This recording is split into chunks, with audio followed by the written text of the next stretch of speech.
I'm Landon Lipke. I'm a guide for Davidson River Outfitters, and today I'm going to show you a little bit of Tenkara fishing. What we got here is this is a Tenkara USA Ito. It's a 13 foot. They range from anywhere from 11 to 14 and a half. So what we got is I'm going to take this off and show you guys how to rig up your Tenkara rod. First off is we're going to take this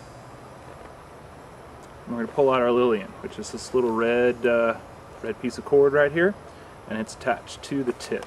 I'm going to slide that in just a little bit. So I'm going to take some line, which is this is actually a 3/5 by Japanese standards. Who knows the measurement, but it's a very light line, and I'm using about 14 feet. So the knot we use to tie this on, there's several different ways to do it. We're going to use basically an Albright knot, or an Arbor knot. Alright, so we're going to take our Lillian, put it through the loop. We're going to wrap it around 2 times, make a little snake out of it. Once it's on there, pull tight, and we're good to go. And to loosen it up, to get it off, you can take your tag end, pull it nice and easy, then it comes off.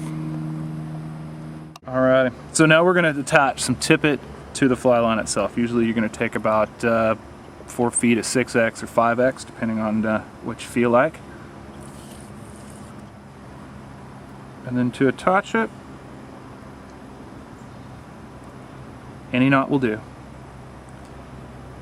The difference between Tenkara flies that we have here, most of the Tenkara flies that are traditional are all tied reverse hackle. So like in a soft hackle, the points will be folding towards the bend of the hook, where with a Sakasa Kabari, it is all folded forward. This is just one style. We also have some with that are eyeless, and so we use a piece of silk cord to tie a little loop so we can attach our tippet to the fly itself. Most flies, traditional in Japan, don't use a lot of flash or anything. It's straight thread and feather.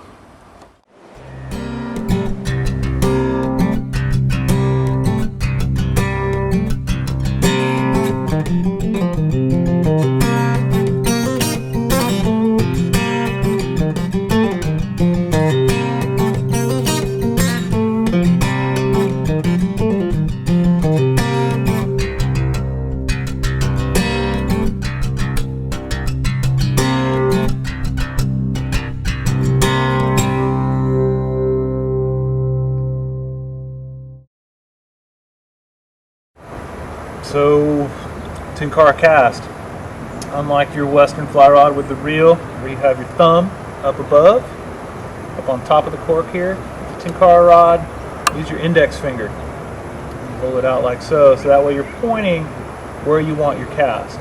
And you can choke up on your rod, or your handle here, or you can slide it down a little bit, just depends on how the weight feels in your hand. Now the casting stroke is not like anything else. You're going to bring it up with more wrist and stop it at about 12. Go forward, stopping it at about 10, 11.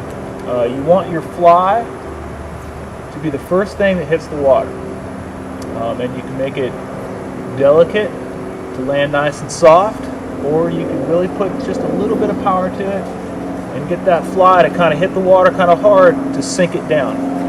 Most of your flies are subsurface, kind of like soft hackle style. So depending on how you want to fish it, you can dry fly it up, or you can make it sink. Casting stroke, pause, go forward. So once we finished fishing a hole, we want to move to another spot. It's not wise to travel with your rod fully extended, so you're going to take your nice little line holder, and then you'll take your fly, just kind of hook it up on there, and it sits nice and easy in there. And you just take and you wind your line all the way around.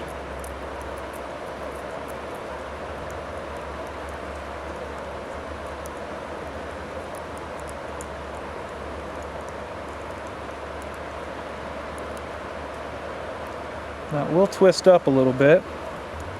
And so then what I do is I'll hook it up in between these guys right there. Put my finger on my Lillian there, and then just let it kind of hold, spin out,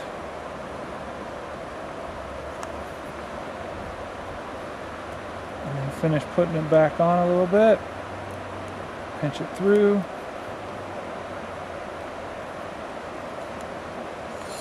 Slide it on, and you're ready to go.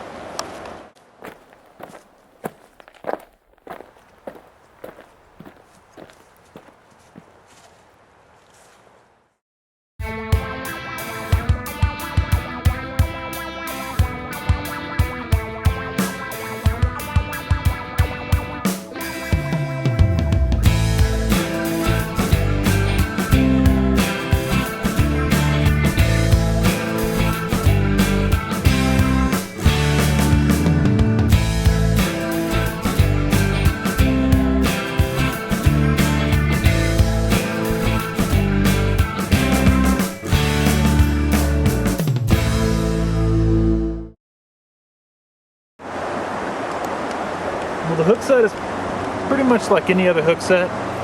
It's almost more of a casting stroke than a hook set, because if it's not, once you get that good flick of the wrist there to set that hook, if it's a miss, it'll go right into a perfect back cast, and then you just cast it back forward.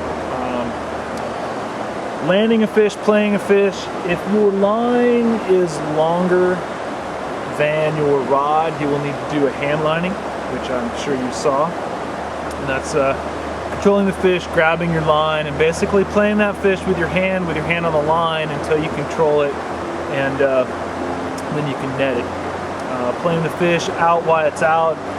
You always want to keep your rod fairly down low, your elbow down low. When you reach up, we're at 13 feet, so you look up, you've got a bunch of stuff, trees and stuff. Keep it low. Always keep a nice, good pressure on it. Because these rods are so flimsy and bendy, you've got 6X. It'll protect that tippet, so you can put a little more pressure on them than you think you can. That's trial and error to get it to as far as landing that fish and how much pressure you can put on them.